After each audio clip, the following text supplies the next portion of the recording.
There was an attempt in Iconium by both the Gentiles and the Jews, together with their leaders, to attack and stone Paul and Barnabas. They realized it, and fled to the Lycaonian cities of Lystra and Derbe, and to the surrounding countryside, where they continued to proclaim the good news. At Lystra, there was a crippled man, lame from birth, who had never walked.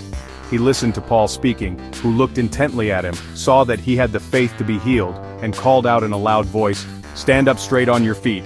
He jumped up and began to walk about.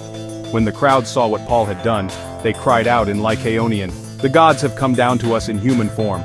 They called Barnabas Zeus, and Paul Hermes, because he was the chief speaker. And the priest of Zeus, whose temple was at the entrance to the city, brought oxen and garlands to the gates, for he together with the people intended to offer sacrifice.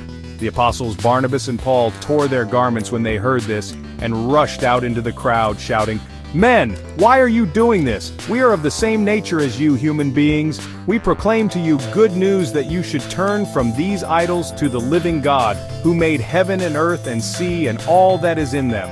In past generations he allowed all Gentiles to go their own ways. Yet in bestowing his goodness, he did not leave himself without witness.